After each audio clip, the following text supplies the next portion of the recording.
Chandan Mitra, Ragini Nayak, Sameer Kaul and Gaurav Bhatia of the BJP, Congress, PDP and Samajwadi Party respectively. Why are you helping the BJP, Ragini Nayak? Why are you helping the BJP?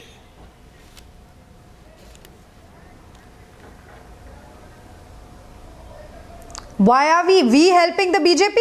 In what sense? In what context, Arnab? Why are you helping the BJP? Why would we want to help the BJP? Well, three reasons. You have an ineffective leader who you continue to support. He continues to be sort of a, halfway there, half there situation, right? You have not had any organized campaigning in Kashmir and you've had no organized campaigning in Jharkhand. C, you have failed to prop up any leaders of any eminence among the younger leadership in either J&K or in Jharkhand. The only people you have left are closing in on their 70s, Ghulam Nabi Azad in Jammu and Kashmir and Subodh Khan Sahai in Jharkhand. You want more examples on how you're helping the BJP? If you want, I can continue.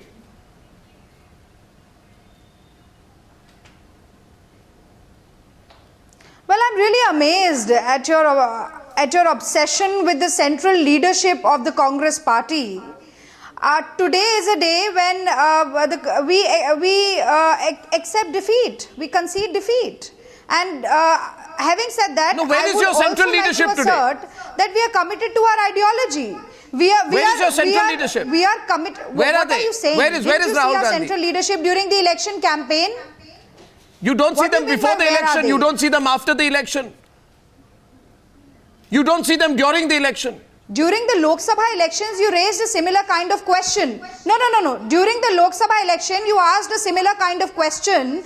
Mrs. Sonia Gandhi and Mr. Rahul Gandhi came up, accepted the responsibility, spoke to the media. Now today, you are asking me where is the central leadership? When the Prime Minister chooses to be absent from the Parliament, ignores the pleas of all the opposition parties, maintains a golden silence on Ghar Vapsi, the Bharatiya Janata Party says that the central leadership need not speak on every issue. And you are asking me where is the central leadership? Is it a fair question?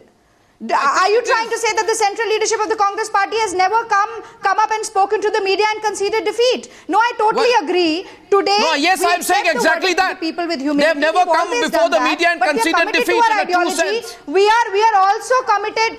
No. What is the true sense? The true sense, true sense is punishment. Punishment for abject failure. We are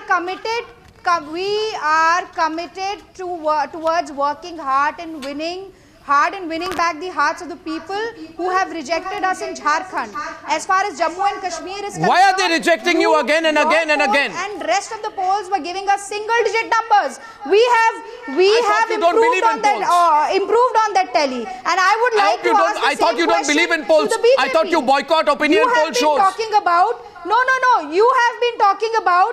You have been talking about a national wave in favor of Mr. Modi.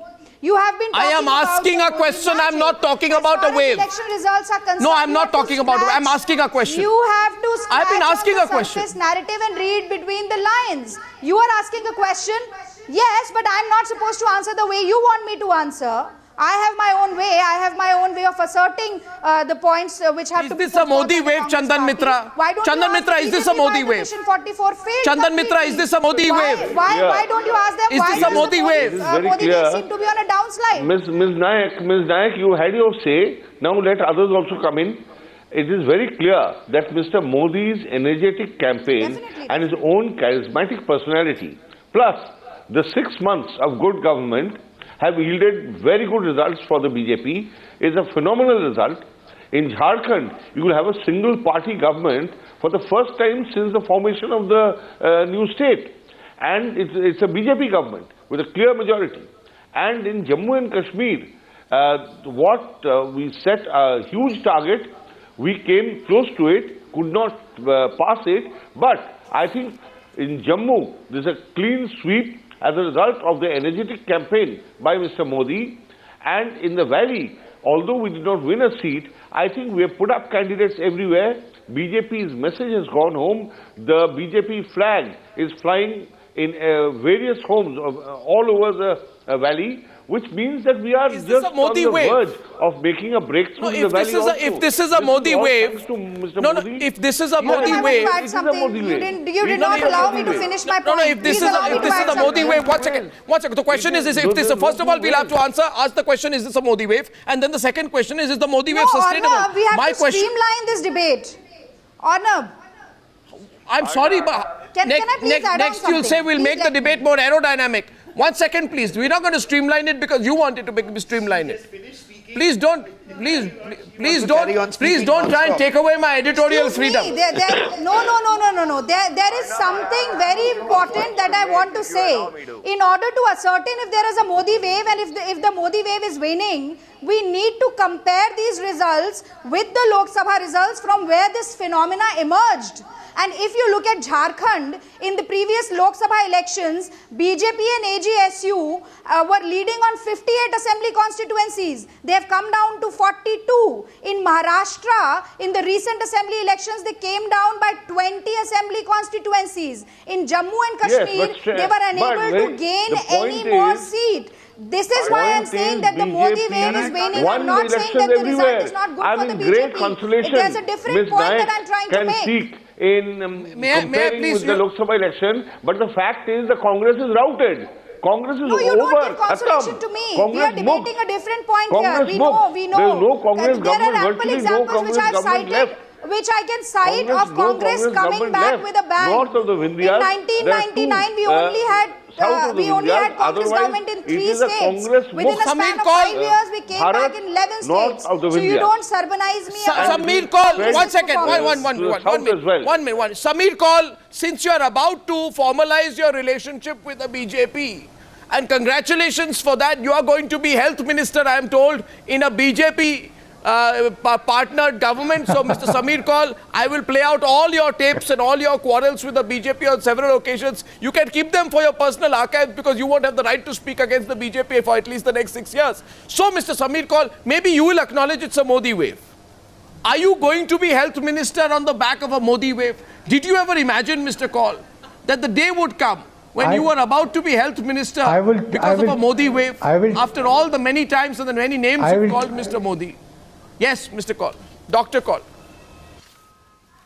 I'll take that as a joke and a compliment, Arnab. Thank you very much. And good evening to everybody on the panel. The question is that aren't we being a little bit presumptive here that we've decided that there is going to be a collaboration between the People's Democratic Party and the BJP? After all, being the primary party, you seem to forget that we do have a choice. And we do have the ability to exercise that choice if need be. So we are still in the process of decision making, and it is going to take a little bit of time. So let's not jump to the conclusion before I came to that conclusion. Be a collaboration, and that's what the government is going to look like.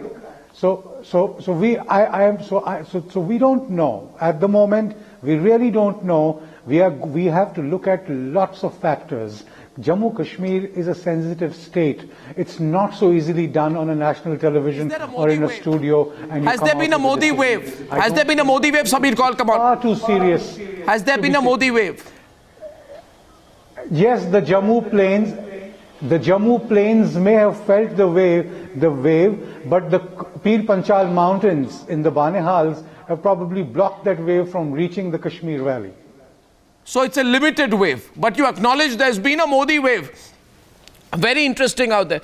Yes, Gaurav Bhatia, you can see the Modi wave in everywhere except the Kashmir. Everywhere except the Kashmir Valley, you see a Modi wave. I would like to congratulate Mr. Chandan Mitra on a good performance in the 2 states. But the real question that you are asking everyone is the Modi wave there and is it sustainable? I think Ragini made a very valid point that whether the wave has peaked and whether it is subsiding now needs to be seen in comparison to the Lok Sabha elections of the 2014. And if you talk to the BJP leaders also expected a better result than what has come out in the open now. I would say that, the agenda of development that Mr. Modi had given and shown the dream to all Indians, somewhere he has failed in that. And the wave is subsiding very fast. It is very clear. please don't compare these numbers with the last election, because at that time the BJP was not having Mr. Modi. But from 2014 onwards, when the Lok Sabha results came, I think the graph has started dipping now, and it is clearly evident now that if they don't deliver, that the numbers would come down even further in the Bihar election and in the Delhi election. You also were talking about the Delhi election. I would say that in Delhi there is a personality called Mr. Arvind Kejriwal, who is a very formidable opponent for the BJP, and definitely the results would be very different if they don't start delivering on the Lok Sabha elections very soon. Okay, lost out the last part. Lost out the last part out there in what you said out there. But Chandan Mitra, now we've got everyone's point of view. The point being made is, if there is a wave, why is there a decline between the Lok Sabha election results, if it's superimposed on assembly constituencies, and this result? Especially when Mr. Modi has committed himself more and more strongly in each passing state election, especially in Kashmir, especially in Jharkhand. It was not for want of involvement. Mr. Rajagopalan, is the Modi wave peaking? Is it peaking, or has it already peaked? And why is it dipping right now? Mr. Rajagopalan, coming to you. And New Delhi ought to be watched, Arnab. Modi wave is on the high now. By Bihar elections, you will realize it. Modi wave still persists till Bihar elections. Modi wave is still there. Modi wave is still there. Before that, there is Delhi. What about Delhi? The political phenomenon of Modi, you must remember, was a counterpoint to the Congress. You know, so you must remember that Modi rose because he seemed to be what the Congress was not. He promised a far better deal to the people than what the Congress gave. Now the Congress is slowly fading. The Congress is fading in public memory also, and soon you will have elections where the Congress really will not be any opponent at all. We will then have to see whether Mr. Modi, and then Mr. Modi will become the point, not the counterpoint, and Mr. Modi's government will become the focus of people's attention. Then it would depend on whether Mr. Modi can get a positive wave for himself. What is today's result telling you? What is today's result telling you? What are they doing? Well, today's result clearly shows that although they've done very well in Jammu region, the Modi wave, as your spectrum beautifully showed, has not been able to move into the valley. You know, that is one. Secondly, even in Jharkhand, we must remember that according to other opinion polls, the BJP would have swept to victory. It has managed to get a majority, but it is not a sweep. It is not a sweep. That is not the argument. It is not a sweep. No, 1 minute. Just 1 minute. Stop Chandan Mitra. Stop crashing in straws. I mean, I don't understand this logic. How to deny Mr. Modi a victory? How to deny the BJP a victory? How to say there is no wave? I mean, really, the so-called pundits on your show, Mr. Goswami, really, I mean, frustrate me, because they don't want to see even the writing on the wall. No, is this a wave? And one point I want to make to my friend Gaurav Bhatia. Is this a wave, Chandan Mitra? Are you saying, Chandan Mitra, Modi went to the heart of Srinagar in this election campaign and spoke development. BJP did not secure a single seat in the valley. Its percentage share was 1.13%. More crucially, Chandan Mitra, let me complete. You went into this campaign aiming to secure 44 seats. You get about 25. I find it very surprising. Arnab. Yes, Ragini, since you want to come in. I find it very surprising that BJP is really content. You see, BJP is very content with its performance of Jammu and Kashmir, or rather in Jammu and Kashmir, when they could not even open their account in the valley, when they couldn't open their account in Ladakh. Is that not another example of their divisive politics, of their divisive ideology, when the valley doesn't matter to them, when Ladakh doesn't matter to them? If they are getting seats in Jammu, Ragini, Rashnik makes an important point. Rashnik says something to you. Ragini, Ragini, just 5 minutes back you said We have done very well. We were given single digits. We have 12. If you are happy with 12, why should they not be happy with twice one number? Actually, more than twice one number. Answer me. And that is why the Modi wave is waning. Can I say one thing to Ragini? Ragini, the Srinagar thing, the important part about BJP being in the valley, since I know, I mean, having covered parties and gone to Kashmir, it was always about making your presence in a campaign. Nobody really thought that they were going to win seats. About having candidates, there is also a very big step for them. Yes. So I don't know about the word wave, Arnab, but they have done well. My question is, we are putting the question of Modi wave, Modi tsunami to the test. Now, one person here who believes in a Modi tsunami is Sunil Alagh. Sunil Alagh genuinely believes in a Modi tsunami, not a Modi wave. My question to Sunil Alagh is from his own state of Maharashtra, where the BJP in 27 constituencies where Modi campaigned, in 17 out of those constituencies, BJP did not win. You know, where is the Modi wave? No, 1 second. Can I just make one simple point? No, I'm making putting out facts. Now you've asked me a question, can I answer? As far as I'm concerned, BJP is forming the government on its own in Jharkhand. 1 second, let me finish. What is the subject of discussion? You are asking whether there's a Modi wave or not. Wherever it is happening, the government is being formed. So you are talking about an individual in a constituency, or are you talking about a leader which is leading a party to form the government in each state? I think making the point clearly, but I'd like to draw Sankarshan into this. I am saying tonight, let's not imagine. Can I just add to the BJP constructed the idea of a Modi wave. Line is the wave, whether it will be sustained or not, after Delhi in February, up to Delhi it is being sustained. After that it will have to perform. If it doesn't perform, the wave will go. But he's got a year to perform. You're assessing him in 6 months. It's not fair. No. That's all. What is Sankarshan? You will see the Bihar elections. You'll make out whether he's got the wave or not. We journalists, we play around with these words: victory, wave, tsunami, this, that.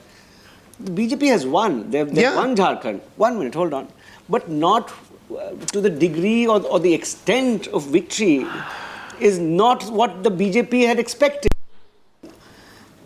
In Jammu and Kashmir, nobody really expected them to do well in the valley. But if there was a Modi impact, if there was a development, Naya Rasta, Naya Desh impact, I would have expected them to do better than 1.03% or something in the valley. That footprint should have shown somewhere in the valley. They should have won a seat. I mean, exactly. You know how many votes Hina Bhatt has got? 509. In central Srinagar, where all the hype. You know, if there's a humdinger impact a man is making, that footprint should at least, if not the footprint, there should be an echo of that footprint.